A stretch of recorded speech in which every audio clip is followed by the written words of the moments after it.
Every Sunday, Grace Temple Community Church filled up the same way. Families in their usual pews. Teens drifting toward the back.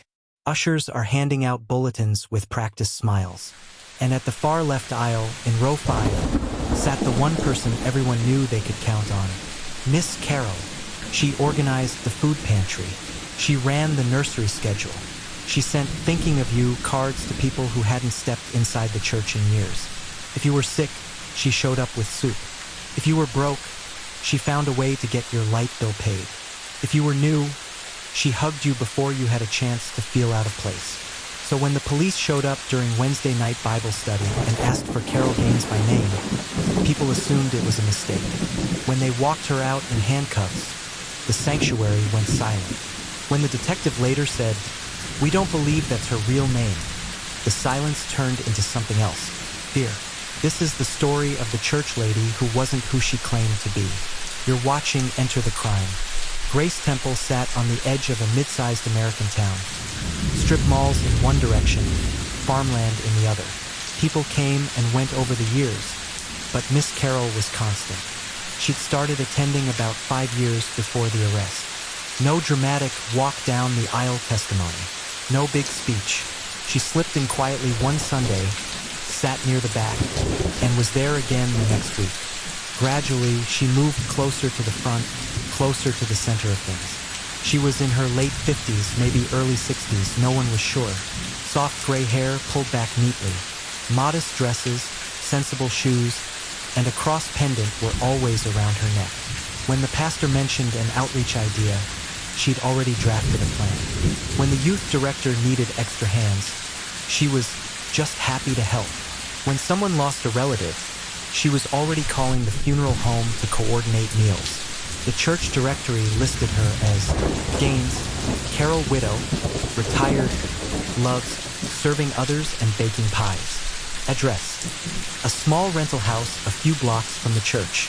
Phone number: cell, always answered on the second ring. People trusted her with babies, with keys to classrooms, with access to the benevolence fund. No one ever asked for ID. Why would they? She was like family. The first person to feel that something was off wasn't a cop.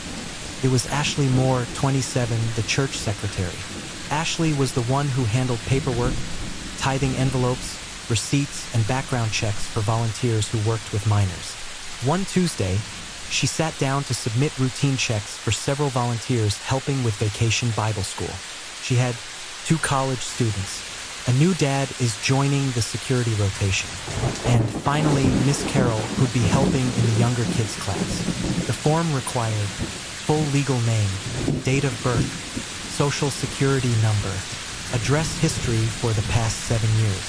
When Ashley handed the clipboard to Miss Carol, she smiled. "Oh, honey, at my age, I've lived too many places to remember all that," Carol said with a laugh. "I've never even had a speeding ticket. Can't you just run the basics?" Policy said no. Out loud, Ashley said, "We really do have to fill this out." Something flickered in Carol's expression. Annoyance? Fear? Passed too quickly to pin down. She filled in the form.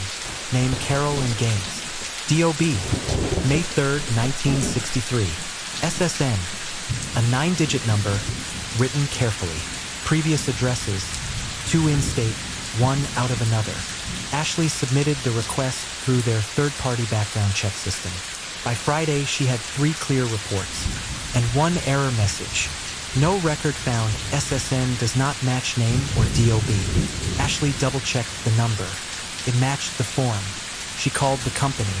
Could be a typo, the rep said, or someone using a number that was never issued. We can rerun if you verify. When Ashley approached Carol about it, she got a different woman than she was used to. "Why are you digging into my life like this?" Carol snapped. "I'm just trying to help some children.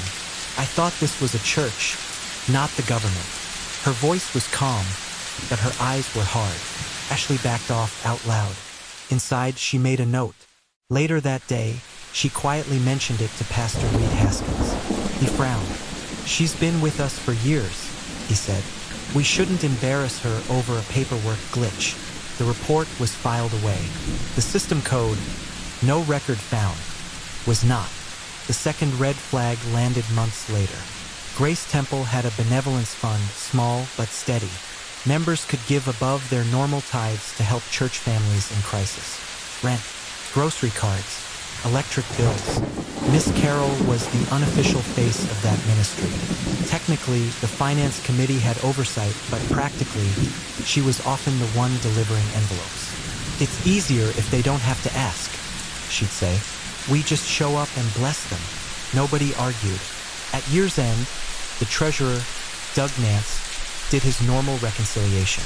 Total benevolence fund giving versus total benevolence disbursements. He expected some seasonal fluctuation. He did not expect a $18,700 discrepancy. At first, he assumed it was a data entry error. He walked the numbers back, month by month. The pattern was subtle. Amounts written on the fund ledger didn't match the clear checks in the church account. In some cases, the ledger said, $500 Smith family, rent support.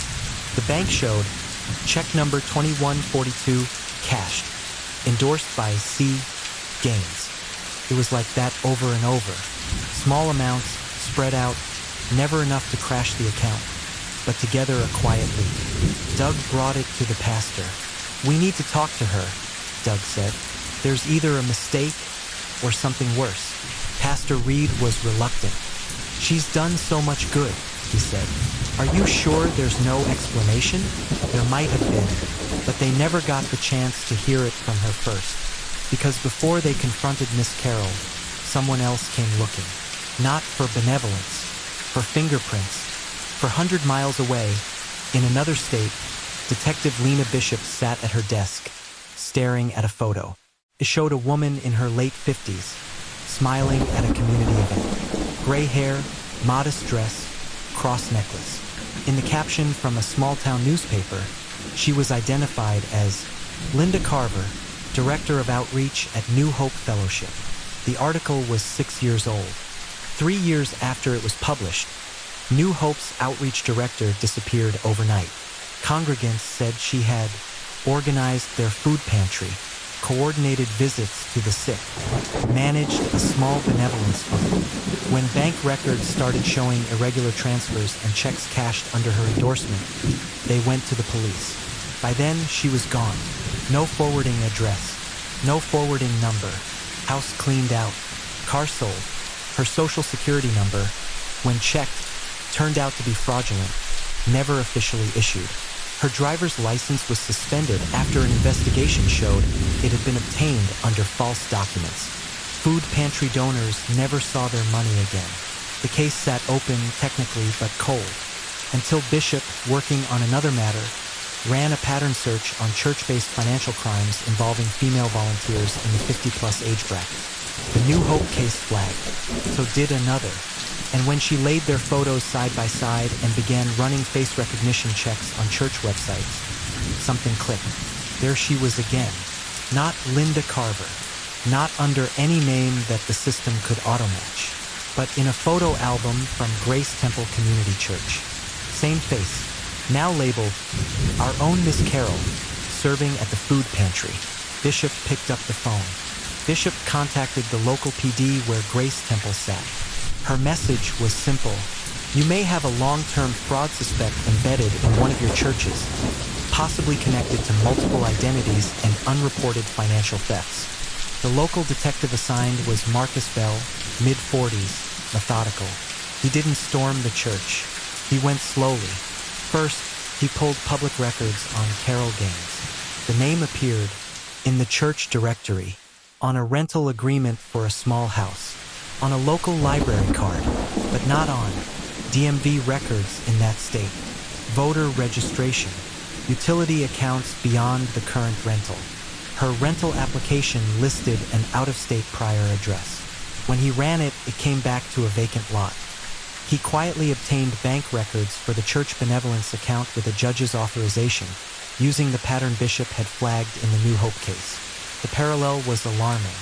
In both churches, a beloved older woman helped administer funds. Small checks were written multiple times a month. Ledger notes cited church families. The checks were endorsed and cashed by the same woman. In both churches, roughly $15,000 to $20,000 went unaccounted for over a 3-year window. He reached out to New Hope's former treasurer. When he sent the Grace Temple photo labeled Miss Carroll, her reply was instant. That's her. That's Linda. I'd swear to it.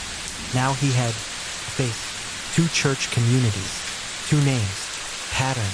He still didn't know her real identity, but he knew enough to walk into Grace Temple on a Wednesday night and ask for a conversation.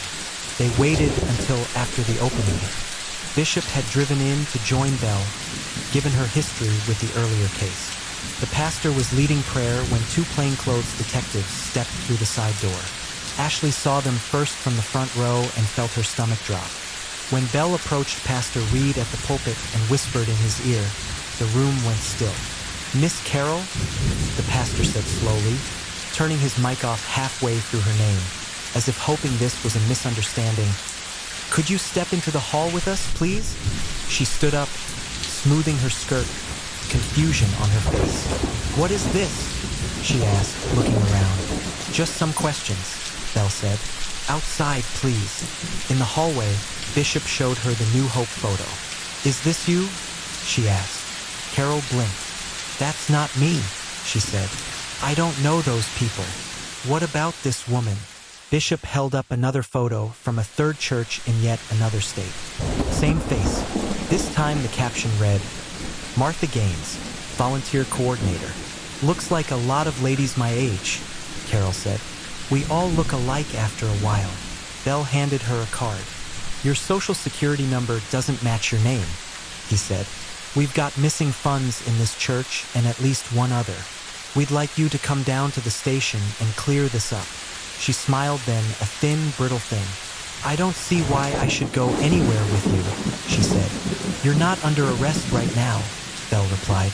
But we do have a warrant to seize church financial records and to question you as a person of interest. You can come peacefully or we can. The smile vanished. What you're doing is persecution, she snapped. The devil doesn't like it when God's people help the poor, so he sends doubters. Ma'am, Bishop said evenly, God's people usually file taxes. The hallway door swung open. A deacon stepped out. Is everything all right? He asked, eyes darting between them. Miss Carroll tried to step toward him. Belle blocked her gently. A minute later, she was in cuffs. On what grounds? The pastor demanded, shaken. Fraud for starters, Belle said. We'll let you know what else we find. They walked Miss Carroll out past the welcome table, the rack of visitor cards, the bulletin board with her handwriting all over it. She kept her chin up the entire way. Inside the sanctuary, the murmurs had already started. At the station, the booking process hit a wall. The woman they fingerprinted as Carol Gaines was not in any federal database under that name. Her prints didn't match any known convicted offender, any prior employment records tied to the social security number she'd given, any DMV records in the immediate surrounding states. They were, however, a match to an unsolved cluster of civil cases and complaints filed under different names. Martha G. was connected to suspicious withdrawals from a church fund in one state. Linda C. linked to unpaid rent and a vanished volunteer in another. And G. was accused but never charged of elder financial abuse in a 3rd case. In each case, the woman had left town before law enforcement could close in. No one could prove, beyond some scratchy copies of IDs and vague witness descriptions, that it was the same person. Until now. Why don't you tell us your real name? Bishop asked during the interview. The woman folded her hands. I've already given you my name, she said calmly. I've never stolen from anyone. I've only ever given. Bishop slid bank statements across the table. Is this giving? She asked. Because this check you wrote to rent support ended up in your account. I handled money when people were too ashamed to ask, she said. Sometimes I advanced things, and the church reimbursed me. I may not have recorded everything the way you'd like. What about New Hope? Bishop pressed. What about the other churches? I don't know what you're talking about. They tried every angle, gently appealing to conscience, firmly highlighting legal risk. strategically suggesting others might take the fall. She never gave up a name, not a real one, not a maiden name, not even a hometown. "I am who they needed me to be," she said once. "That's all that matters." It was the closest thing to a confession she ever offered. News travels fast in congregations. By Sunday, everyone at Grace Temple knew that Miss Carroll had been arrested. There were questions about the money. The police doubted her identity. From the pulpit, Pastor Reed read a carefully worded statement. "We have been made aware of a law enforcement investigation involving a member of our church family," he said. "We are cooperating fully. We ask that you pray for everyone involved and refrain from gossip." After the service, there was nothing but gossip. Some refused to believe she'd done anything wrong. "She gave my kids Christmas presents when I couldn't afford them," one mother said, tearing up. "She sat with me at the hospital. You don't fake that." Others felt betrayed. "So all those times," she said, "the church has you covered." A man whose mortgage had nearly defaulted said, "She was what, skimming off the top?" Then came the more complicated questions. If she hadn't been who she said she was, how had she slipped through? Why hadn't anyone insisted on background checks sooner? Why had everyone been so quick to hand over keys, access, and trust to someone who appeared out of nowhere 5 years ago with no ties to the town? Ashley struggled the most. "She sat in my office and told me her grandkids were the reason she volunteered," Ashley said. "I don't even know if those grandkids exist." Pastor Reed felt a different kind of guilt. "I preached about grace and second chances," he admitted to Bishop. "I wanted to believe the best. I didn't realize I was giving someone cover." The community had to face an uncomfortable truth. The same qualities that made the church feel like a safe, trusting place had made it a perfect hunting ground for someone who knew how to wear a mask. Building a prosecutable case meant more than proving money was missing. They had to prove intent. Bishop and Bell dug into old boxes from New Hope and the Third Church, where Martha had volunteered. They found handwritten ledgers in the same looping script. Benevolence envelopes are annotated in similar phrases. Little blessing, just a bridge month. Post-it notes with first names only, no last names, no addresses. Some of the names matched real congregants. Others did not. When they called families listed as recipients, a pattern emerged.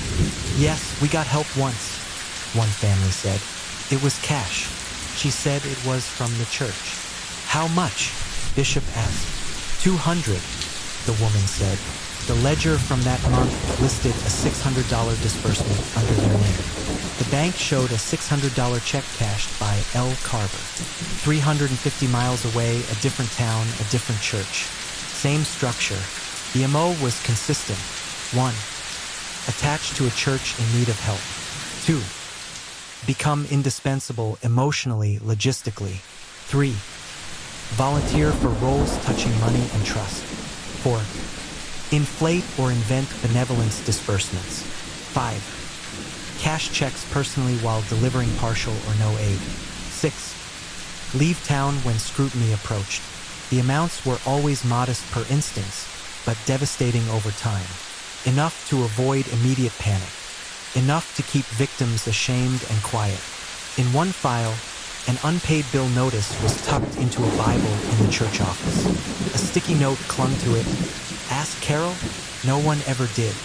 In the end, prosecutors did what prosecutors do in difficult, messy cases. They narrowed. Instead of charging her with every suspicious check from every church, they focused on the clearest, most recent instances at Grace Temple, the strongest overlaps with New Hope's records, the identity fraud tied to her social security number and driver's license.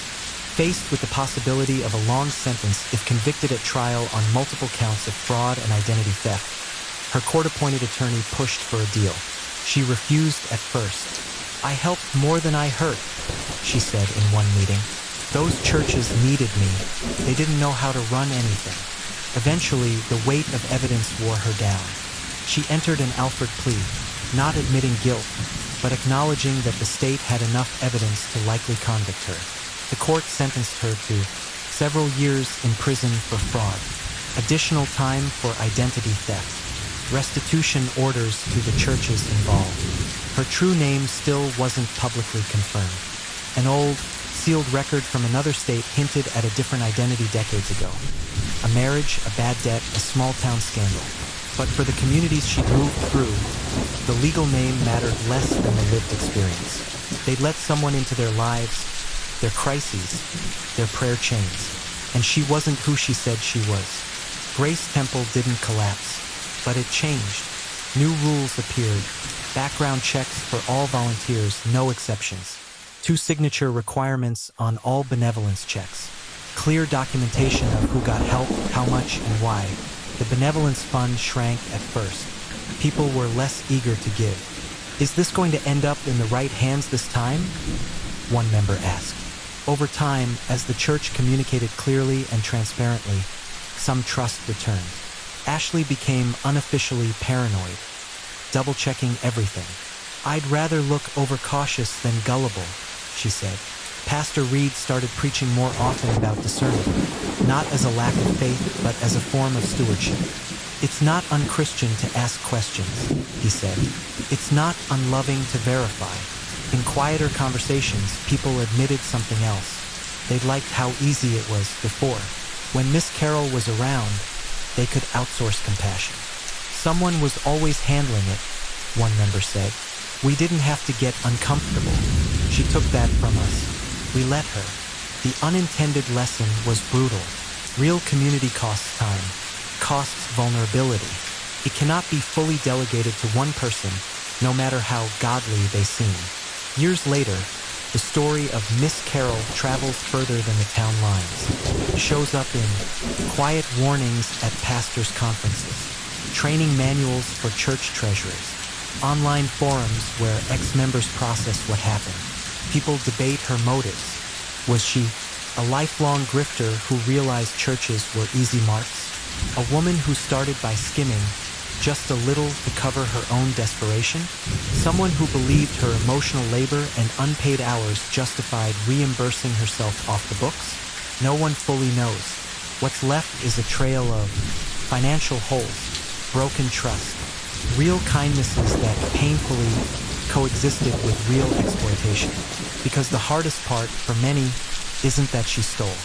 It's that she showed up at hospital beds, at funerals, at lonely kitchen tables. She listened, she prayed, she babysat, she cooked. The compassion wasn't fake. The persona was. For investigators like Bishop and Bell, the case became a study in how crime and care can live in the same person. For churches like Grace Temple, it became a mirror. How did we miss this? They ask. But the better question might be, what made us so eager to believe in someone we barely knew? In the end, the church lady who wasn't who she claimed to be is sitting in prison under a name few of her former congregants would recognize. In Grace Temple's foyer, the bulletin board has been updated. The old photos of her holding babies and handing out pantry bags have been taken down, not to erase history, but to make room for something harder, a community that knows trust can be rebuilt, but only with open eyes. You've been watching Enter the Crime.